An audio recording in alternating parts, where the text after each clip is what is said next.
Pravilnik o primjeni zakona o PDV-u koji se odnosi na kupovinu prve nekretnine sutra stupa na snagu, kada će moći da se podnesu i zahtjevi za povrat PDV-a na kupovinu nekretnine. Zahtjevi se podnose prema mjestu prodavca nekretnina, a u regionalnim centrima Uprave za indirektno oporezivanje u Banja Luci, Sarajevu, Tuzli i Mostaru. Pravo na povrat PDV-a ima punoljetno lice državljanin BiH sa stalnim mjestom prebivališta u BiH, a predmet povrata su novoizgrađeni stan ili nabavljena kuća koji su bili predmet oporezivanja.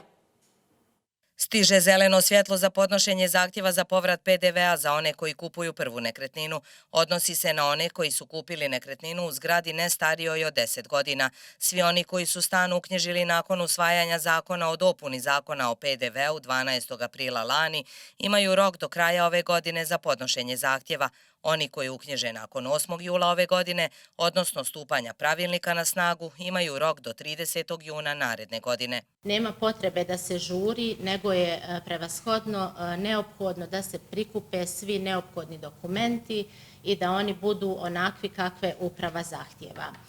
Što se tiče prava na povrat, ono se odnosi na novoizgrađene stanove i na novoizgrađene kuće koje je kupac kupio direktno od lica koje je napravilo taj stan, odnosno kuću, i koje je poreski obveznik, koje je na taj promet platio PDV.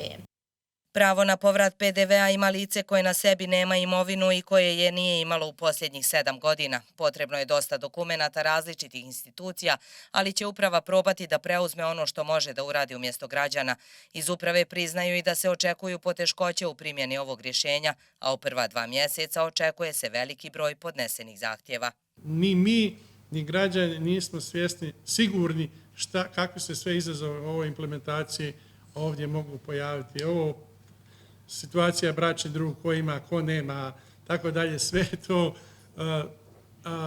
otvoreno i naravno morate i vi biti svjesni, mi smo svjesni da postoje uvijek pojedinci koji samo traže način da zloupotrijebe ovu samu proceduru.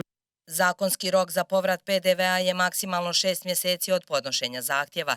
Nije propisan tačan iznos koji neko može dobiti za povrat, jer se cijene stanova neprekidno mijenjaju, pa će se uzimati prosječna cijena stana sa PDV-om na datum zaključenja ugovora. Taj maksimalan iznos povrata PDV-a prvenstveno će zavisiti od datuma ugovora o kupoprodaji nekretnine, a nakon toga će se gledati koja je prosječna cijena stana bila koja je objavljena upravo u ovom biltenu. To je maksimalan iznos koji se može odobriti. Neće svako dobiti taj iznos. Ako je neko kupio stan po manjoj cijeni od ove, on će naravno dobiti povrat PDV-a u iznosu koji je on i platio.